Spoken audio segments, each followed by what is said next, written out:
For over 50 years, people have come to see the Sharks play. Talent, skill, speed, intelligence, elite-level athleticism. That's not these guys. Biased, one-eyed, opinionated.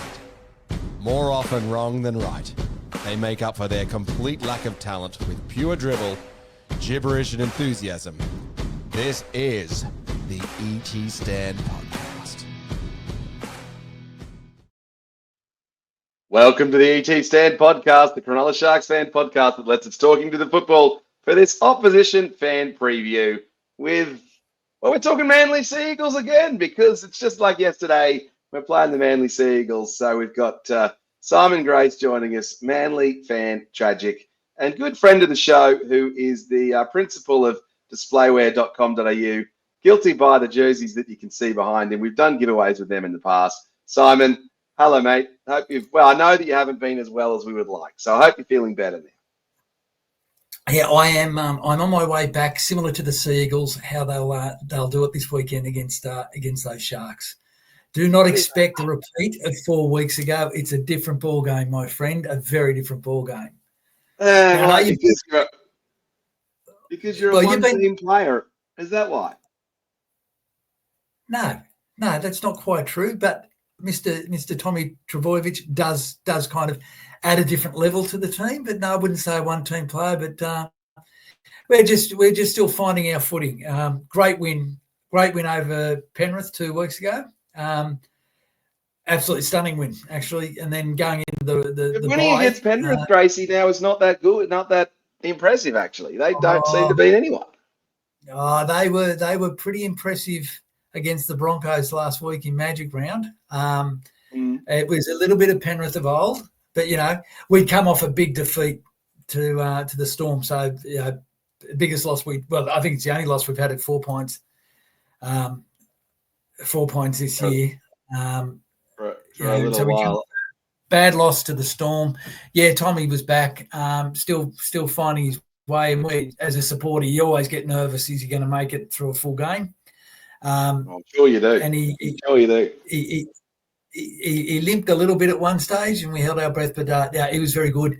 The team's very good. We're nearly full strength going into this weekend. All right. As it's a different game than what we had with you guys down at Shark Park, I've got to say. All right. Well, let's check out your team list in a second. So the Sharkies travel on the bus via the airport, via the Harbour Bridge, down Military Road towards, 4 Pines Park for a 4:05 p.m. kickoff on Sunday, which is Mother's Day.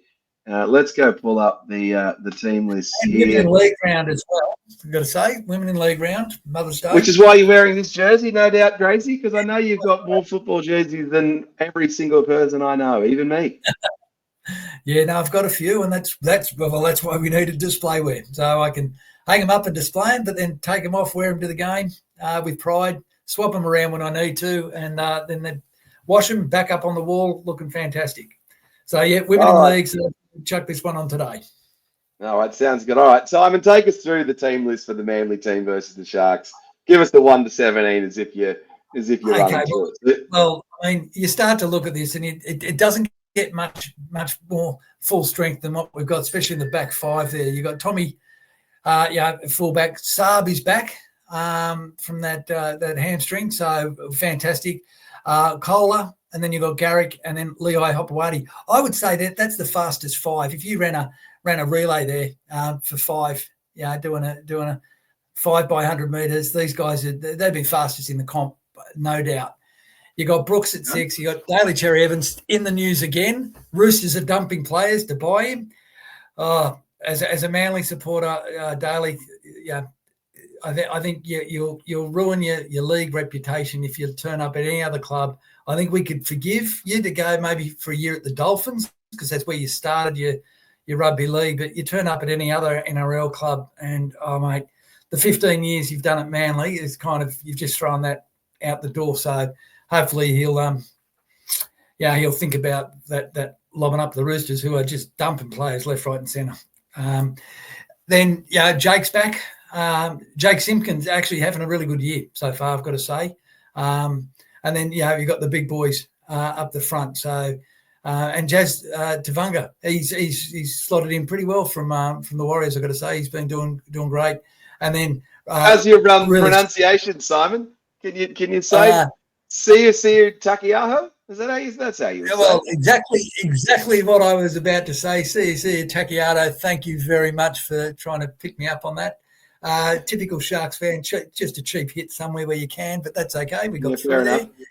Yeah, there you go. And Olakau'atu, he's like a gun. Olakau'atu is in the back row. If he stays focused, absolutely. But he's not just the back row. Have a look at what he's doing off some of the kicks off Cherry Evans and Luke Brooks as well. Yeah, being able to run through, bust through, take those balls out of fullbacks' hands and then plant it. He's been outstanding, I've got to say. And I've got to say, big surprise this year. For me anyway, Ethan Bullimore has been just outstanding off the bench in every game. So, look, exciting lineup, and you guys should be really worried. In fact, you're probably ringing up to see if you can get the spit bridge to get stuck up so you guys just can't make it to the game to try and just get a draw out of it, I would suggest, when you look at that lineup. All right, okay. All right, I love the grandiose say, just absolute confidence. All right, so the bench of Talau, Waddell, Bullimore and Brown. So what's the makeup? Obviously, the Sharks have named Daniel Atkinson in jersey number 14, which is interchange back on the bench. Tell me about your rotation of your 4 bench players. Well, Tommy Talau will cover out the backs. So he was playing on the wing, I think, last week because now Saab's back. So Tommy Talau, who's hasn't been playing much this year, so I think from injury, so he's back. He'll cover the backs. You got your 3 forwards there, but Bullimore and even Corey Waddell are pretty versatile. That if it all goes wrong, they can slip out the back a little bit and help out there. If we have a couple of outside centres go down, but I think it's a really good round. 4 that Seabold's picked there. Very confident with what we got there. Okay, so does that mean they're not as big as the Sharks guys of who the Sharks would have on the bench with Tom Hazelton and our absolute enormous players on the bench then? Is that what you're telling me? Yeah. These guys are quick and strong, and I think are going to run around your big guys. Absolutely. No, we'll see how that goes. All right, so let's just dive deeper on Daly Cherry Evans. So how is it that you're one of your all-time champion Manly players, your captain for, I don't know, it must be almost 10 years, can get to the point where he's leaving your team and going to play for the Roosters? How's that even happen? Well, he hasn't confirmed he's playing for the Roosters, mind you, all that talk. Look, it's pretty disappointing. As a Seagulls fan, it's pretty disappointing. How does that happen, Tracy, though? And I don't know. To be frank, I don't know.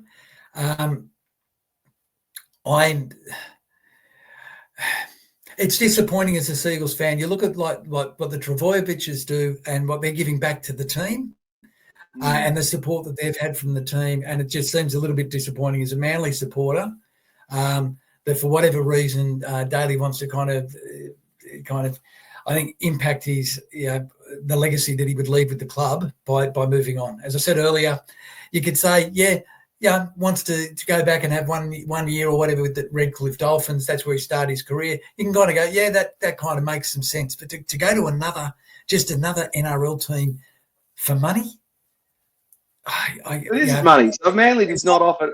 Manly is not offering him enough money that he would say yes to. Is it as simple as that? Well, if we believe the reports that came out, he says that the only offer he got was basically he's turning up to announce that he was leaving the club. I'm not obviously not aware or familiar with what goes on in the back areas, but I would have thought Manly would want to keep him. And at what stage, I just don't understand how much it's worth to go and leave and lose that legacy and what he'd leave with that club by going and playing for another club for another couple of $100,000 a year for a year or possibly 2. I'm also really confused for the Roosters. I mean, what does that say to their young guys that they're trying to develop and grow? but actually that's the Roosters. They don't really develop and grow, do they? They just buy. Well, no, they just go and buy them. It's an interesting position for them to be in. It's normally I sledge the Sharks at this, but I'm going at the Roosters. I just don't get it for the young guys there, how they're going to feel that, okay, we're going to bring in Cherry Evans. And, it's a big sell to say we're bringing him in to help coach you. Kind of, what have you been doing with them? All right, so on that, bringing Cherry Evans into the Roosters, Cherry Evans is good. He's not as good as Cooper Cronk, though. And so Cooper Cronk to the Roosters was such a good bet and clearly paid off for them. And they must just be thinking they're pulling the same move again then. Yeah, look, that's a hard one. Because I'm a Manly supporter, I really hate the Roosters. I really hate the Storm. In fact, I don't like any other club, to be frank. So I didn't really care if it meant the Storm were weaker. Great, but it's. So where do the Sharks sit, Gracie? Do you hate the Sharks as much as you hate the Roosters? No. You guys, look, for 1 year when I was a very young kid, I kind of liked the Sharks when the Sorensen boys were running around and ET and all of that. And then, but I've come back to heritage and all that stuff. So, no, out of all of them, Sharks would be, I mean, I don't like any club. Sharks would be one of the lesser clubs that I don't like. What do you make of the Bears coming back, Gracie? Oh, they don't like us. I mean, we were the I know, Northern Eagles for a year, and then two. Oh God, yeah, absolutely. Back to Brookvale and all that stuff. So, hey, look, I'm pleased for them. I mean, we were around when the Western Reds and all of that stuff, but I don't think there was as much. I think Lee's come a lot further now since Western Reds and the awful Adelaide Rams or whatever they were. I think that the WA can manage a team, and I think it'll be really good. So, look, I'm pleased. There's a lot of Bear supporters, and they were hard done by, and we Sea Eagles were, to their demise. So I'm pretty pleased for them to come back, and it'll just be another team to add to the hate list, I suppose. Well, Manly hates you too, as the sign goes. All right, so let's get jumping back into this Manly team. Ben Trbojevic, he seems like he's kicked on. What's that? Ben Trbojevic has kicked on, hasn't he? He seems to not be a bench player and a more regular member of the first grade team. So talk to me about what you make of Ben. Yeah, very versatile as well, because he can actually play in the centres when need be. He doesn't defend as well out there, but he still works well if there's an injury. So again, there's a lot of versatility in this team, and I think Ben adds to that as well. And it's really good to see that he's coming of age himself, because we got to be honest. As Ben's starting to grow and develop his own career, at some stage, Jake's going to be coming to the tail end of his career. But it's fantastic that these guys have been so supportive of the club, and I think it's great. So for Ben to stand on his own 2 feet and he not be the younger brother of the other two superstars, I think is fantastic. Now, there's a bit of pressure on Jake Trbojevic not to make the Origin team at the moment. Is that right? Yeah. I think it's going to be. I think it's 50-50 if he gets himself in there. To be honest, I mean, you look at it. What happened? Was it game 3 last year? What did he play? 8 minutes or something as captain? I mean, it was terrible. It was probably 20 minutes, but it was just, I'm not sure where you pick a guy, and if you're only going to, as a run on, and he's only going to play. He started and then he didn't go back on. That's right, didn't he? Yeah, which was kind of so. Is he not having a good season? Is he just now a little bit past it? He's still going to be a good player. Oh no, he's still a very, very good player. But it's kind of getting to more the back end of his career, I think, than where I think Ben's career is just starting to project. And I think Tommy stays fit. He's right in that peak of his powers at the moment. But I think Jake, and it's a tougher gig, where he's been playing in the middles and up front. I think it's a tougher gig for him to keep going there. Would you be? Now, you don't want to talk about your reserve grade team that you're putting up this week? No, we'll get to our team. We will. I was just still talking about your guys. So Tom Trbojevic, is he going to get Should he be the New South Wales fullback? I actually think he is the best player when fit. Oh, I agree when fit. Not a huge fan. I got to say is picking him out of position. You got 5 fullbacks and they're running wings and centres and the fullback type of thing. I'm not a huge fan picking out of position, but when he is fit, he is one of the best players in the competition. It's going to be a tough one because even I hate to say this, your William Kennedy, he's playing very well this season. I'm going to say very well, and then he is playing well. He is. We'll get to him in a minute. I just want to keep digging deep on who else in this Manly team. Now, Ruben Garrick, is he still having nightmares about the Sharks, or has he gotten over that? Oh no, I think he's doing fine. I think he's leading point scorer for the year. He's doing okay, and doing a great job in the centres. Actually, doing a really good job. So moving from wing into the centres. As I said, a lot of pace sitting there, and this is what's great about it. You look at that back five, you got 4. Well, if Tommy goes out for whatever reason, you got Cooler, Garrick, or Hopewadi can all step in and do a good job in the fullback. So what you're not seeing there is there's a great deal of depth for the Manly this year. So you used to covering Trbojevic, Tom Turbo going off, and someone having to go back and play fullback because it happens to you so frequently. You don't need to be nasty. You don't need to be nasty like that. All right. So that's the Manly team. Where do Manly normally score their points? You say the speedy outside back. So what are they running around teams? Are they? Yeah, absolutely. And the pace is just electric. They'll be doing great, and I reckon again coming down. Brooks is quick too, isn't he? What's that? Brooks is not slow. Brooks.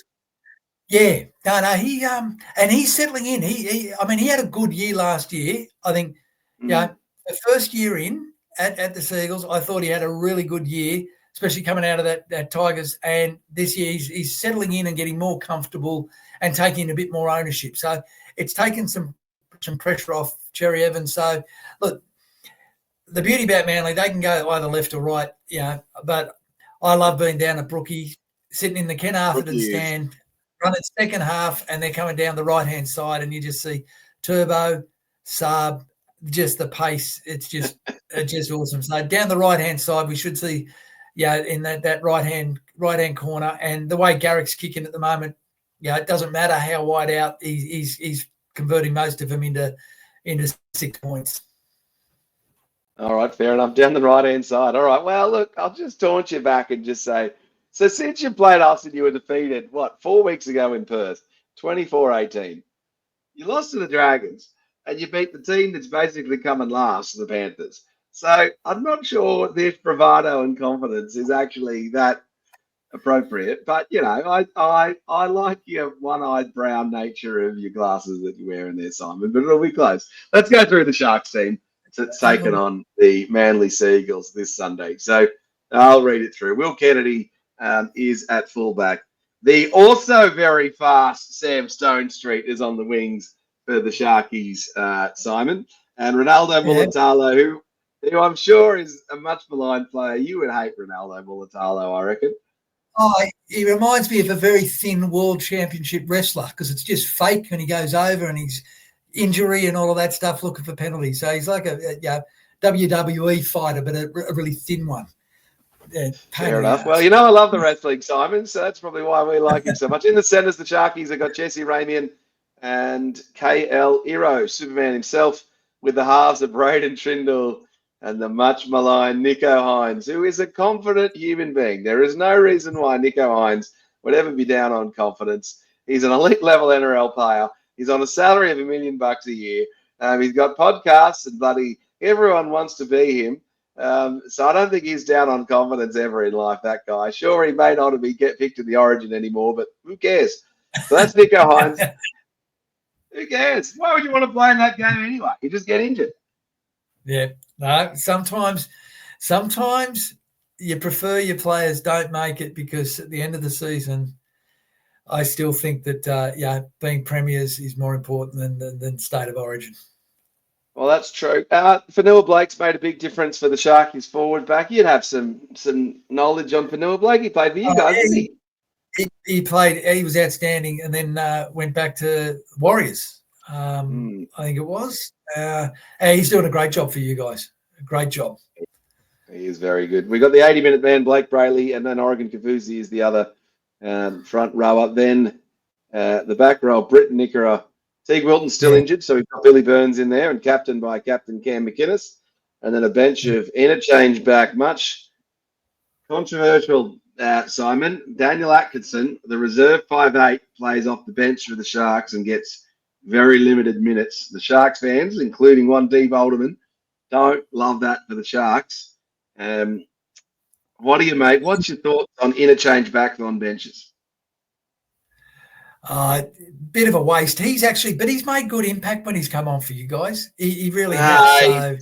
They lose it. Like, they're not sure where he plays. Even that semi-final last year, or what was it, round 26 or 27, where we played you guys, he came off the bench. He just kind of runs hard. They're not sure where he goes. So it's hard. You got to have. You want to have someone just in case someone goes down in that back line, because you don't want to disrupt your whole team. Yeah, and start moving some of your edge players out. So I kind of get it, but it's a bit of a tough one, I got to say. But I've got to be honest, though, from an outside point of view, not really giving a rat's ass how you go. I've thought he's done pretty good when he's come on. All right, fair enough. Then we've got the very tall Jesse Colquhoun. It might be a little bit smarter this week and not get himself sin-binned for a tackle that he didn't need to make. And then the big poppers, Braden Hamlin-Ueli and Thomas Hazelton. So the Sharkies are missing, Teague Wilton, Sione Katoa, and Toby Rudolph. So we've got 3 players out, but still a pretty formidable Sharks team, wouldn't you think? So you have no fear, Simon Grace. You're just thinking, this Sharkies team, we're going to pump them. I'm thinking Brookvale. And I know that we've lost the last, I think, 3. Yeah, and you guys hadn't won at Brookvale for like 20 years. We hadn't won at Brookvale for a very long time. So the Sharkies have won, 5 of the last 6, including the last, 3 at 4 Pines Park. Maybe we're not so worried about Brookvale. That hoodoo is gone. Yeah, possibly, but I just think it's going to be another sellout. I mean, every game down there this year for Manly has been a sellout. I appreciate it's a limited size ground, great suburban ground though, great atmosphere. I just think that being at home, it'll make a difference. It's a great atmosphere. It's a great atmosphere. I wouldn't say it's a great suburban ground. Bloody awful, that place. The parking sucks and the toilets aren't any good. It takes forever to get a beer. Jeez. Oh, sorry, Mr. Perfect. I mean, what do you... Gee whiz, I've been to Shark Park, I think, twice. And Shark Park's worse, mate. Don't worry. Right. Yeah. We've got one really nice stand now. So, get over it. It is very good fun. What's your favourite food? What do you buy if you're on the hill, Simon? If you're on the hill, what food do you like? What do you go buy? What's the Simon Grace go-to? Mate, you can't go wrong with one of the hot dogs down there at Brookie. And one of the hot. Even though I'm not a craft beer kind of guy, the 4 Pines beer isn't too bad, I got to say. Yeah, right. So hot dog and the 4 Pines lager on the hill is not bad. It is pretty good. It is a fun experience sitting on the hill, isn't it? Like sitting on the hill and just that atmosphere. It is terrific. I tease you and give you a hard time. It is absolute terrific experience. And the extra stand up up the northern end has actually made quite a difference. So it is a terrific place to watch rugby league football. So I do implore. It'll be great down there. I think it'll be a big crowd. Would have preferred the 2:00 game. Just like daytime footy there's nothing better than the daytime footy is better. Sunday afternoon 2:00 game just doesn't get any better. And especially with the speed of your guys, Simon. Like if you're right and the outside backs are so quick, then you're just seeing the Trbojevic boys running around on a Sunday afternoon at Brookvale would be terrific fun. So, all right, mate, give us a tip. Why do the Sharks win? Tell us why. Give us what's the score. No, I think the Seagulls will win. I think it's going to be tight.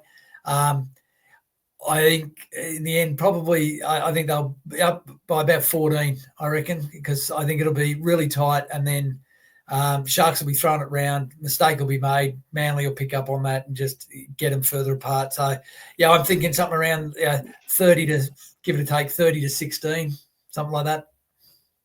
30 to 16. All right, fair enough. All right, well, I'm picking a Sharks victory. I think it'll be closer than that, though.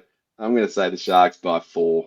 I think it'll be close, and we'll be a nail biter, and the Sharkies will just get home at the end, mate. All right, well, thanks for coming on. If anyone wants to get their jerseys displayed, just like Simon's done, there is a link in the comments, in the bio rather. So displayware.com.au. You've been a good supporter of the show. We did a giveaway with at the end of the season, last season, for the best commenter. So I'll try and convince you to do that again at some stage. But it's happy to support the show again and another couple of giveaways. Not a drama at all. Sounds good. Yeah. All right, mate. Well, good luck Sunday. We'll see you there. We've obviously got some common buddies as well that are Sharks and Manly fans. So I'll be out there. If you do see me down at Four Pines and you're a Sharks fan, even if you're a Manly fan and you've somehow watched this, say good day. Anyone who ever says hello to us when we're down at the match. I haven't been to a match since round 1, so it'll be good for me, Simon, to get down to Brookvale. I'm looking forward to that one. Thanks for coming on, mate. And good luck Sunday. Thank you. Good to see you, and look forward to ribbing you on Monday morning. Sounds good, Gracie. All right, up Cronulla. No. For over 50 years, people have come to see the Sharks play. Talent, skill, speed, intelligence, elite-level athleticism. That's not these guys. Biased, one-eyed, opinionated, more often wrong than right. They make up for their complete lack of talent with pure dribble, gibberish, and enthusiasm. This is the E.T. Stand Podcast.